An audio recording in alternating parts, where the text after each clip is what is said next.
हाँ तो बच्चों, आज की क्लास में आप सभी का स्वागत है।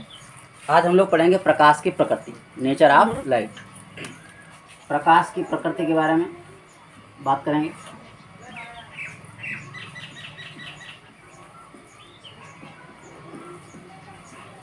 प्रकाश की प्रकृति, इसको हम लोग क्या बोलते हैं? Nature of light.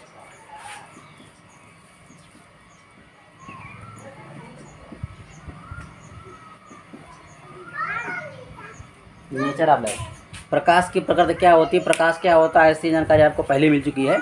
तो प्रकाश के गुण के बारे में आप लोग पढ़ चुके हैं। तो अलग अलग वैज्ञानिकों ने प्रकाश के संबंध में अलग अलग विचार व्यक्त किए और उन्होंने अलग अलग सिद्धांत दिए। ठीक है, अलग अलग वैज्ञानिकों ने प्रकाश के प्रकृति के संबंध में अपने अपने विचार, अपने अपने सिद्धांत दिए। इसी क्रम में हम लोग बात करते हैं, कई सिद्धांत इसमें हैं। जैसे कि मान लिया जाए, पहला वाला दे रखा है न्यूटन का कण का सिद्धांत। न्यूटन का कण का सिद्धांत, न्यूटन का कण का सिद्धांत।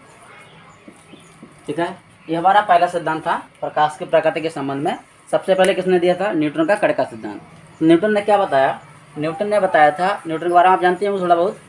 न्यूटन ने बताया था कि प्रकाश जो है जब किसी स्रोत से निकलता है, सोर्स स्रोत से निकलता है, तो वह छोटे छोटे कणों के रूप में चलने लगता है। न्यूटन ने क्या बताया कि प्रकाश जब किसी स्रोत से निकलता है तो वह सूक्ष्म हल्के कणों के रूप में क्या करता है? चारों तरफ चलने लगता है। और इन कणों को ही कणिकाएं कहते हैं। क्या कहते हैं इनको? कणिकाएं कहते हैं। तो छोटा सा ही था, क्या दिया था इन्होंने कि जब प्रकाश किसी स्रोत से निकलता है तो वह छोटे छोटे हल्के कणों के रूप में आगे बढ़ने लगता है। इन सूक्ष्म कणों को ही हम लोग क्या कहते हैं? कणिकाएं कहते हैं। ये सिद्धांत क्या कहलाता है? न्यूटन का कण का सिद्धांत कहलाता है। नेक्स्ट हमारा अगला आता है हाइगेंस का तरंग सिद्धांत।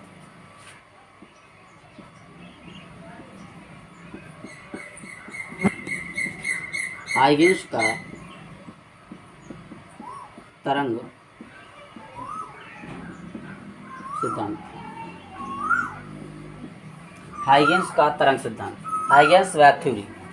हाइगेंस का तरंग सिद्धांत क्या था? न्यूटन के कण का सिद्धांत के बाद में हाइगेंस का तरंग सिद्धांत आया। तरंग सिद्धांत के बारे में हाइगेंस ने क्या बताया कि देखिए क्या होता था। उन्होंने बताया था कि प्रकाश जो है वो कणों के रूप में नहीं चलता है, प्रकाश जो है वो तरंगों के रूप में चलता है। तो प्रकाश के तरंग सिद्धांत की जानकारी, ये तरंग सिद्धांत का प्रतिपादन सन 1678 में हाइगेंस ने किया। किस सन में किया था? सन 1678 ईस्वी में हाइगेंस ने किया था। इन्होंने क्या बताया था कि प्रकाश जो होता है, इनके अनुसार ऐसे कहोगे आप कि हाइगेंस के तरंग सिद्धांत के अनुसार प्रकाश जो है जब किसी स्रोत से निकलता है तो वह तरंगों के रूप में चलने लगता है। कैसे चलता है? तरंगों के रूप में चलने लगता है ना। और ये तरंगें जो होती हैं वो माध्यम में प्रकाश की चाल से ही आगे बढ़ती हैं, यह चारों दिशाओं में फैलने लगती हैं। इसके लिए इन्होंने एक सर्वव्यापी माध्यम, सर्वव्यापी का मतलब क्या होता है? मतलब जो हर जगह पाया जाता है, सर्वव्यापी माध्यम ईथर की कल्पना की। कौन से पदार्थ की? ईथर की कल्पना की, जो कैसा है? भारहीन है। कैसा है? भारहीन, घनत्वहीन और बहुत अधिक प्रत्यास्थता वाला पदार्थ है। प्रत्यास्थता मीन्स क्या होता है, जानते होंगे? प्रत्यास्थता अधिक वाला पदार्थ है। क्या बताया इन्होंने? हाइगेंस ने, यह ब्रिटिश वैज्ञानिक हाइगेंस ने सन 1678 में प्रकाश के तरंग सिद्धांत का प्रतिपादन किया।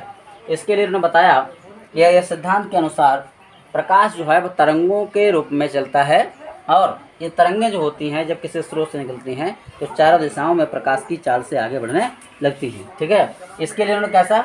एक भारहीन, घनत्वहीन और बहुत अधिक प्रत्यास्थता वाला पदार्थ, कौन सा? जो सर्वव्यापी है। कौन सा?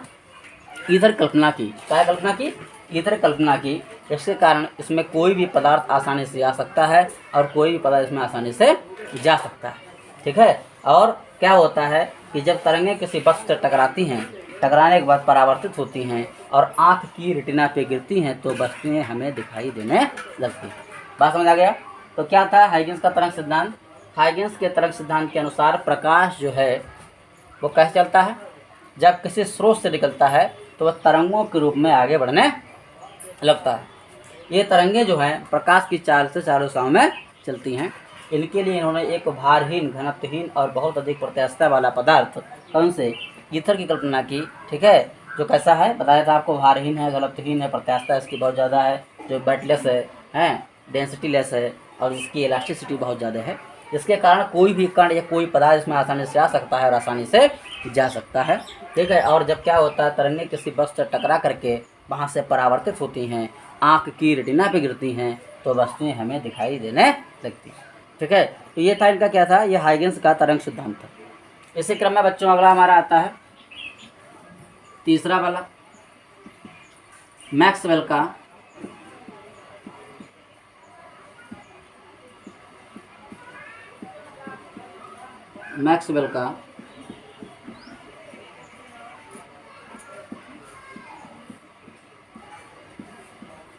विद्युत चुम्बकीय तरंग सिद्धांत, मैक्सवेल का विद्युत चुम्बकीय तरंग सिद्धांत, ठीक है। Electromagnetic wave theory of Maxwell, ठीक है, electromagnetic wave theory of Maxwell.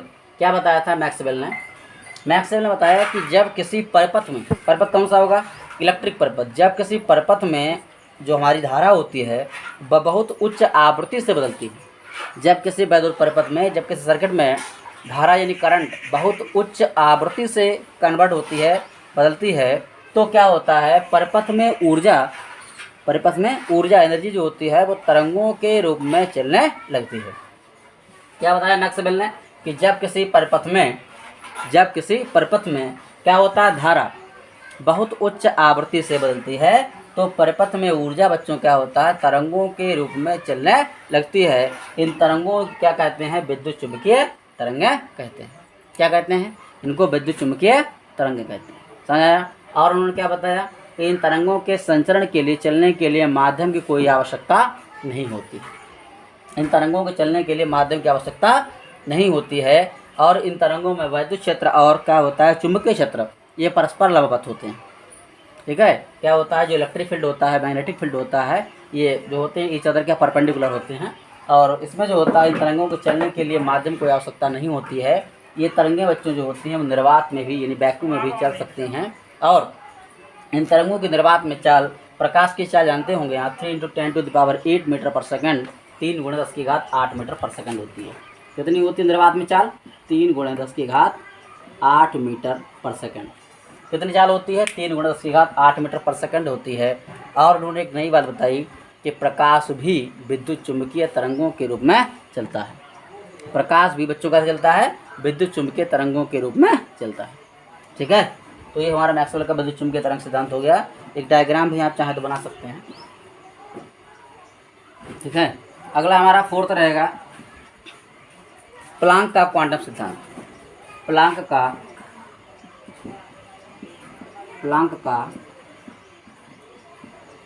Quantum सिद्धांत, ठीक है। तो मैक्स प्लांक भी कह सकते हो। प्लांक का क्वांटम सिद्धांत क्या था, प्लांक ने क्या बताया, प्लांक ने इन दोनों से, तीनों से अलग बात बताई। प्लांक ने बताया कि प्रकाश जो है वो ना तो कणों के रूप में चलता है, ना ही तरंगों के रूप में चलता है। इन्होंने बताया कि प्रकाश जो है वो ऊर्जा के छोटे छोटे बंडलों, प्रकाश जो है बच्चों वो ऊर्जा के छोटे छोटे बंडलों और पैकेटों के रूप में चलता है। क्या चलता है प्रकाश, ऊर्जा के छोटे छोटे बंडलों और पैकेटों के रूप में चलता है, जिन्हें क्वांटा, क्या चीज़, इन्हें क्या कहते हैं, क्वांटा या फोटान कहते हैं। वो या तो क्वांटा कहते हैं या क्या कहते हैं, उनको फोटान कहते हैं। और प्रत्येक फोटान की जो ऊर्जा है, प्रत्येक फोटान की ऊर्जा E = hν होती है। कितनी ऊर्जा होती है प्रत्येक फोटान की, E = hν होती है। वेयर की अगर बात की जाए अलग अलग, E क्या है आपको बताया गया, ऊर्जा है, और H क्या है, प्लांक नियतांक है, प्लांक कांस्टेंट है, प्लांक नियतांक है, और न्यू जो है वो प्रकाश की आवृत्ति है, प्रकाश की आवृत्ति, ठीक है। क्या बताया प्लांक ने, प्लांक ने बताया कि प्रकाश जो है वो ऊर्जा के छोटे छोटे बंडलों और पैकेटों के रूप में चलता है, जिन्हें क्वांटा या फोटान कहते हैं। और प्रत्येक फोटान की ऊर्जा कितनी, E = hν, E = hν होती है। E क्या है, आपकी ऊर्जा है, H प्लांक कांस्टेंट है, और न्यू जो है वो प्रकाश की आवृत्ति। ये हमारे चारों सिद्धांत हो गए। इनको आप बार बार पढ़ लीजिएगा, समझ में शायद आ जाएगा। पहला क्या था, न्यूटन का कण का सिद्धांत। न्यूटन ने सबसे पहले विचार दिया प्रकाश की प्रकृति के संबंध में। इन्होंने बताया कि प्रकाश जो है वो जब किसी स्रोत से निकलता है तो वो कई असंख्य सूक्ष्म कणों के रूप में चलने लगता है। इन सूक्ष्म कणों को क्या कहते हैं, कणिकाएँ कहते हैं। और ये सिद्धांत हमारा जो है वो कणिका सिद्धांत कहलाता है। और ये कणिकाएँ जब किसी वस्तु से टकराती हैं और टकराने के बाद परावर्तित होती हैं, आँख की रेटिना पर गिरती हैं, तो वस्तुएं हमें दिखाई देने लगती हैं। ठीक है, इसके बाद कौन आया, हाइगेंस। सन 1678 में इन्होंने बताया हाइगेंस का तरंग सिद्धांत। हाइगेंस ने क्या बताया, हाइगेंस ने एक तरंग सिद्धांत दिया जैसे हाइगेंस का तरंग सिद्धांत कहते हैं कि उस सिद्धांत के अनुसार प्रकाश जो है वो किसी स्रोत से निकलता है, तरंगों के रूप में चलने लगता है। प्रकाश किसी स्रोत से तरंगों के रूप में चलता है और इन तरंगों की चाल जो होती है वो चारों दिशाओं में प्रकाश की चाल के बराबर ही होती है। इसके लिए बताया आपको पहले था, इसके लिए उन्होंने कैसे बताइए बच्चों, भारहीन, कैसे, भारहीन। दूसरा कैसा, घनत्वहीन और अधिक, क्या चीज़, प्रत्यास्था। बहुत अधिक प्रत्यास्था वाला पदार्थ कौन सा था, ईथर। भारहीन, घनत्वहीन और अधिक प्रत्यास्था वाले पदार्थ कौन से, ईथर एक सर्वव्यापी माध्यम था, उसकी कल्पना की। बताया कैसा है, भारहीन है, घनत्वहीन है, जिसकी प्रत्यास्था कैसी है, बहुत अधिक है।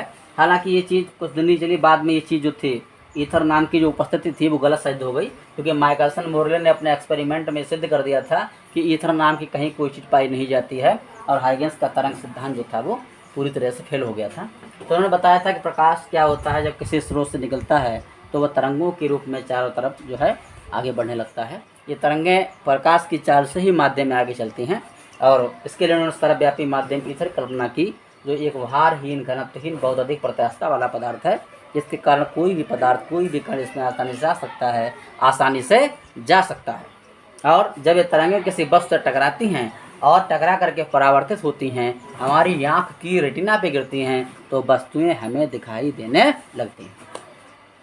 ये हमारा सिद्धांत था। अगला हमारा आता है मैक्सवेल का विद्युत चुंबकीय तरंग सिद्धांत। बताया गया आपको कि जब किसी परिपथ में ऊर्जा, जब किसी परिपथ में धारा बहुत उच्च आवृत्ति से बदलती है तो परिपथ में ऊर्जा बच्चों तरंगों के रूप में चलने लगती है। इन तरंगों के चलने के लिए माध्यम की कोई आवश्यकता नहीं होती है। इन तरंगों को हम लोग विद्युत चुंबकीय तरंगें कहते हैं या इलेक्ट्रोमैग्नेटिक वेव्स कहते हैं। नेक्स्ट हमारा आता है प्लांक का क्वांटम सिद्धांत। तो इसके तीनों के बाद में प्लांक ने अपना सिद्धांत दिया, जैसे प्लांक का क्वांटम सिद्धांत कहते हैं। तो क्वांटम थ्योरी ऑफ प्लांक या प्लांक्स क्वांटम थ्योरी क्या होती है कि प्रकाश जो है वो ना तो कणों के रूप में चलता है, ना तरंगों के रूप में चलता है, ना विद्युत चुंबकीय तरंगों के रूप में चलता है। प्लांक ने क्या बताया, प्लांक ने बताया कि प्रकाश जो है वो ऊर्जा के छोटे छोटे बंडलों और पैकेटों के रूप में चलता है, जिन्हें क्वांटा या फोटान कहते हैं। और प्रत्येक फोटान की ऊर्जा आपको बताई गई E बराबर h न्यू होती है, वेर E क्या है, ऊर्जा है, h प्लांक नियतांक है और न्यू प्रकाश की आवृत्ति है। ठीक है, इसी क्रम में बच्चों हमारा अगला हेडिंग रहेगा प्रकाश की दोहरी प्रकृति। प्रकाश की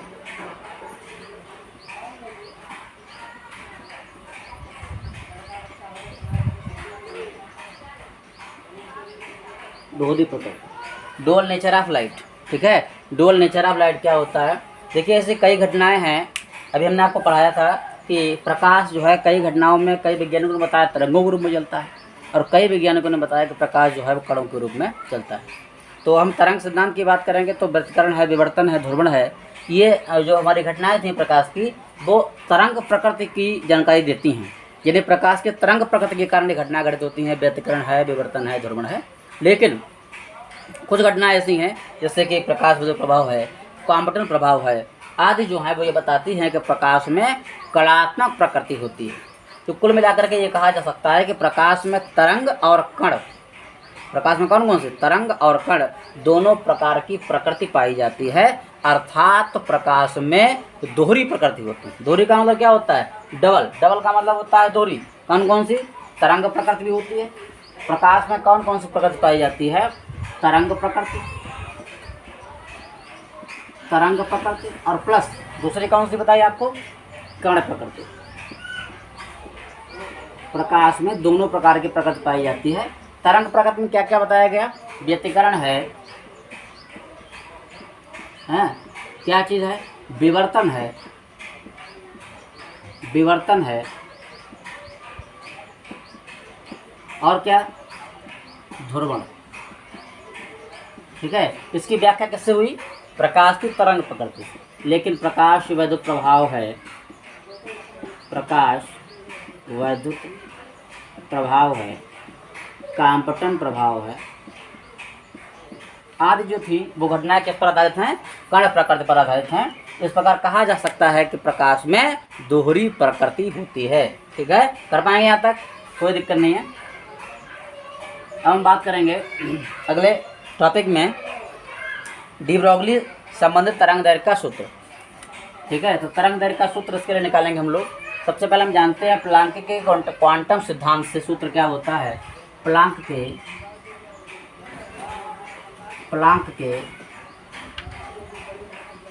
क्वांटम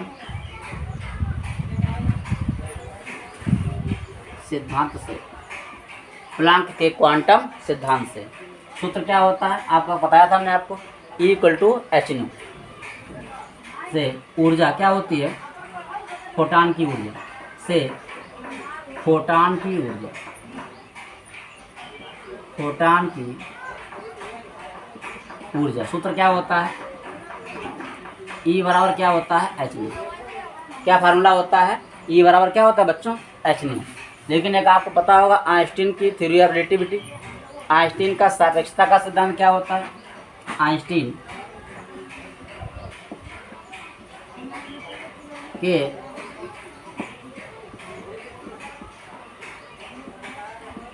सापेक्षता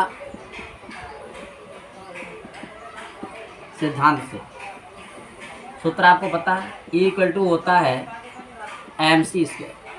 क्या फार्मूला होता है, E बराबर mc²।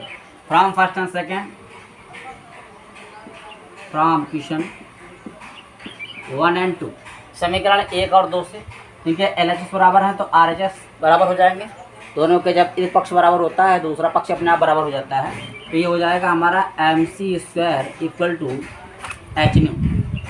यहाँ से m निकाल लेंगे बच्चों, तो m कितना आ जाएगा, hν/c²। ठीक है, अब हम बात करेंगे बच्चों संवेग की। ठीक है, तो संवेग क्या होगा, कण का संवेग या फोटॉन का संवेग,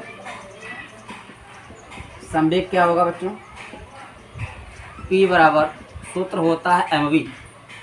लेकिन ध्यान देने वाली बात है, प्रकाश की चाल क्या होती है, प्रकाश की चाल, स्पीड ऑफ लाइट, प्रकाश की चाल b नहीं होती, क्या होती है, c होती है।